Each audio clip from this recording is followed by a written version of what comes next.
friends, Jewel back again with another super cool astrology video, and I wanted to talk about the inconjunction from the moon to the midheaven in the natal chart and what happens when we see this in astrology. So the moon is our habitual emotional nature.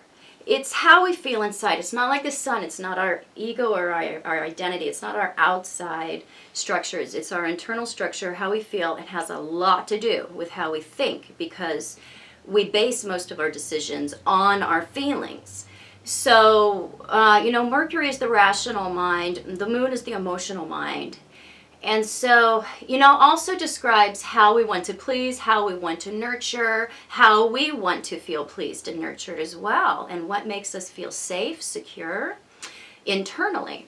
So the midheaven is really what we grow up to be, wish to grow up to be, or end up growing to be. So we grow from our fourth house, which is naturally ruled by the moon, into the 10th house, where typically you're going to find the midheaven out there. Sometimes it's in the 9th, but it's really representing the 10th house type of influence, success, where we would achieve our success, where we want to show up as successful, has a lot to do with the career, and tells our, the story of our adulthood, and is descriptive of the reputation that precedes us.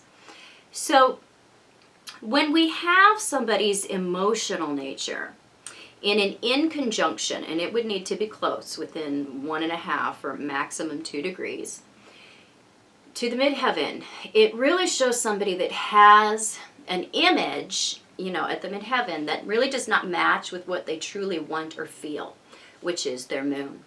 So there is a need to gain a certain amount of acceptance, to show up a certain way in whatever sign the midheaven is in,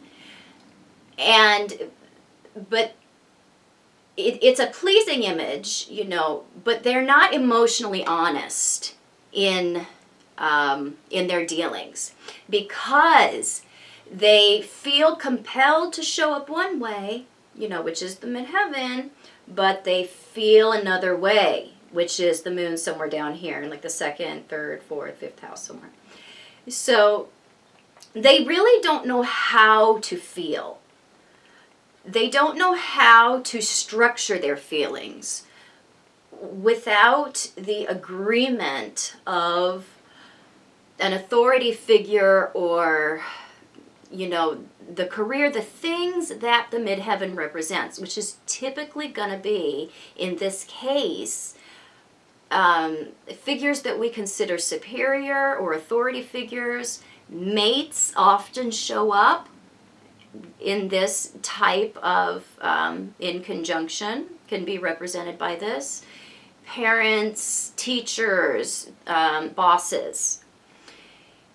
So, the midheaven it's really representative of people or situations that place expectations upon us. So that's really what the moon is struggling with, somebody's feelings. And they really feel like they need to be accepted, they really have to allow the feelings or the desires or the nature of that superior force there at the midheaven dictate or force funnel or trap their emotional way of being.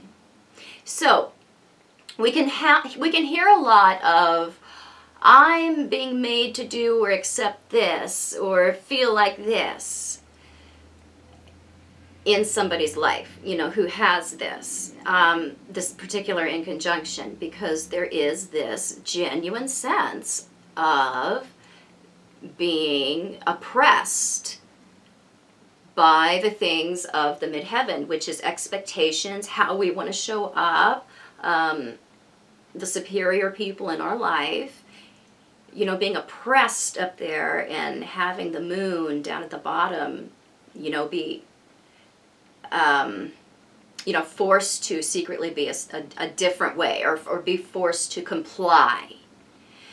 because this is an inconjunction. It will go both ways frequently. So it's at its heart, it's about non-acceptance of one's own authority. It's really the behavior that comes with this inconjunction that leads to one putting themselves in a position of enslavement a lot of the time, comes from needing a cover for not taking responsibility for their own feelings. They feel forced to live or do or feel a certain way because they need how do I explain it? They need a force to fight against in order to learn from this one. So they can become very resentful about the way that they're being forced to live or show up or how they need to be out in the world because they want something else, or they feel they are something else on the inside. And it's really not forced, but they create situations where they can stay emotionally suppressed or oppressed, so they can really avoid taking responsibility for their own feelings and the choices, the success, the midheaven, or the failures, the midheaven, that really result in one taking responsibility and making independent choices. So they're really avoiding responsibility, and they have to learn to accept the fallout for their own desires, which is the moon, their habits, which is the moon, and their choices, our emotional choices, which is the moon. So they're very, very insecure about their own internal boundaries and structures, and are really finding a way to impose those from outside forces.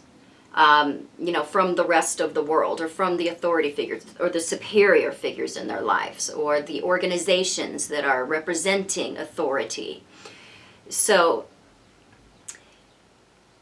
it's one where they really, really need to get to know their own self and to really recognize their own true feelings, because a lot of times they don't even know what those are, because they have spent such a long time pleasing up at the midheaven and showing up at the midheaven and constructing a mask up at the midheaven, that they have left the things of their moon behind and have been largely cut off from what that is.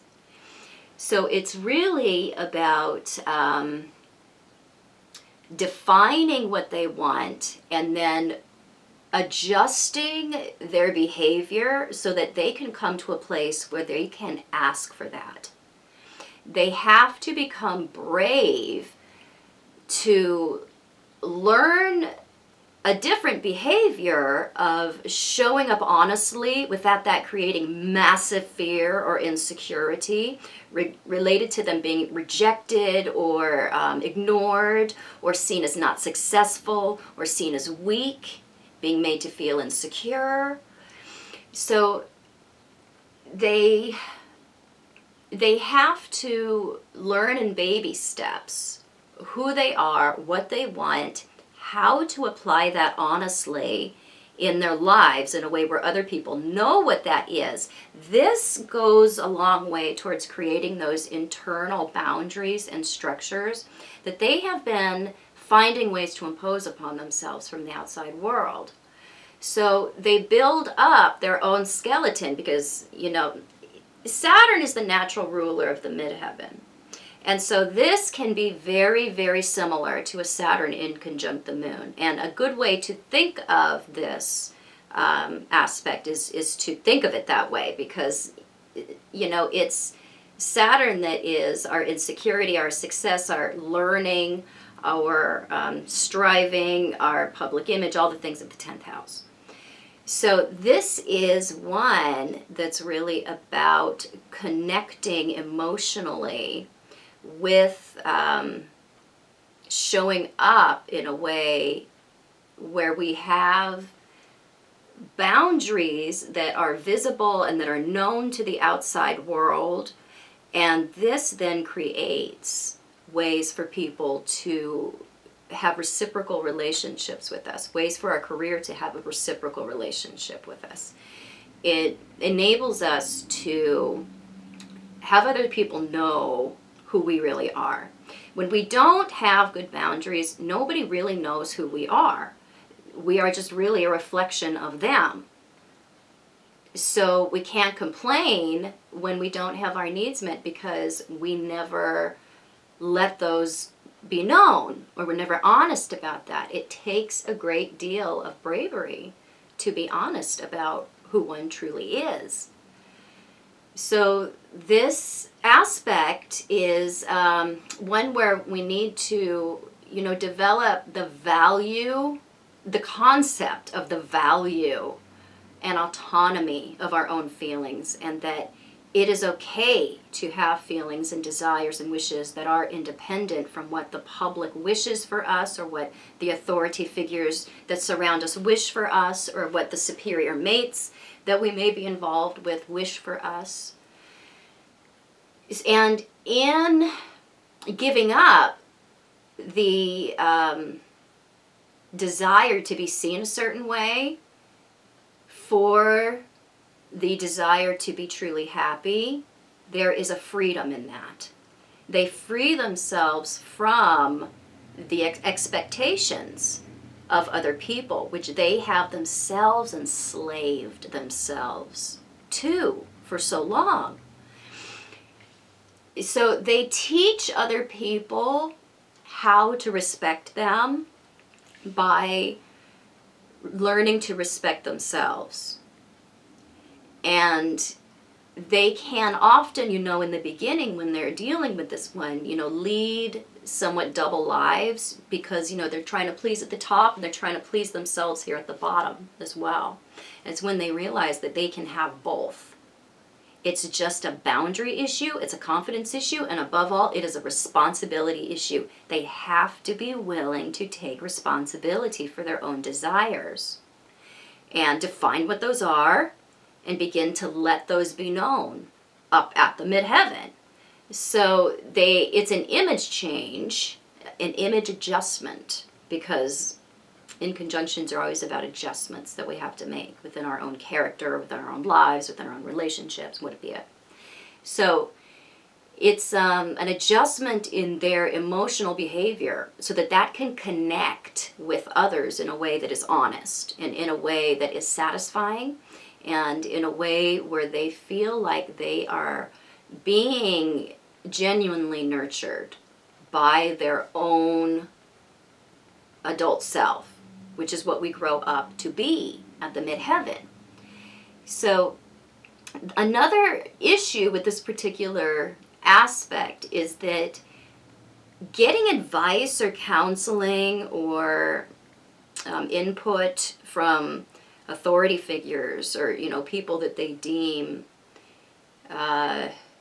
midheaven type of figures, this doesn't really help them because it really plays into the problem, the original problem. It kind of exacerbates the problem, even in that they really are looking for ways to have authority figures or superior people, or what be it, and counselors can show up at the midheaven as superior forces as well. They're looking for those types of people to, kind of pin them into a certain way of thinking, or a way of doing, or a way of being. And so when they go to get advice or go to get input, they have a really hard time taking that advice in a way that they can actually follow it. Because you see, in taking the advice, they would then have to take the emotional responsibility. So what they're really looking for is somebody to make the decision for them. And this is already the position that they're in, that they're trying to get away from. So this is a tricky aspect to address in a therapeutic type situation. This is really one where you kind of have to leave these people hanging to a certain degree, because they have to learn to spread their wings. They're like the little baby bird that's stuck in the nest. You know, the fourth house is very much the nest in our chart. It's the house of home and of the mother and of intimate nurturing and of our own true, most intimate part of ourself. And when our emotional nature is there, that's our moon. Our moon doesn't want to leave the nest. It's so afraid to jump out and to spread its wings, because what if it fails? The other birds will see it. The other birds will know that it failed. And there's great embarrassment in that. But if the bird stays in the nest and, the wind is too strong, it can't leave the nest. This is not a good day for that. Or the mother is so attached to me. Look, she's not letting me leave the nest. Or, there's an outside force keeping me from leaving the nest. And they always have to stay there. And they never see the success that they would have had, because it's a story that it's scary out there. And when they finally make that leap and take responsibility for their own flight, when they realize that there's a problem and they can start building, flapping their wings, stretching their wings from the nest, building that structure, taking baby steps, learning, what the wind changes are, what it's like out there, and then finally taking that leap, that's when they realize that it was all a story, and they had the power that they were always thinking that they were lacking. It was always there. So this is an aspect of somebody really needing to accept their own authority, their own abilities, because they're really running from their own successes and their own abilities out of a fear of failure. And the thing is, the funny thing about failure is, if you don't try because you're afraid of failure, you have already failed. So this is about taking that leap, leaving the nest after one establishes their own internal structure. And great successes are seen when we have this aspect, because these people learn how to adjust their, their images with their feelings in such a way, because they've had to work on this a lot. They learn to show up as emotionally authentic in ways where other people can't or haven't even thought of doing. So they go from pleasing to being able to please people in a way that is not built on fakeness or insecurity. They learn to please people in a way that's super, super real. So they don't lose out on anything, which is always the story with an inconjunction, that if I do this or if I adjust that, I'm going to lose out on this, and it's always a story. So I hope this was helpful. And if you liked it, please subscribe to my channel. I will be back with more super cool videos super soon. You can find me on the internet at truthinAspectAstrology.com. You can find me on Facebook at Truth in Aspect Astrology. And I appreciate your requests and your comments. And I will be back really soon, actually, with more natal chart aspect videos, synastry videos, and unique videos as well. So, bye-bye.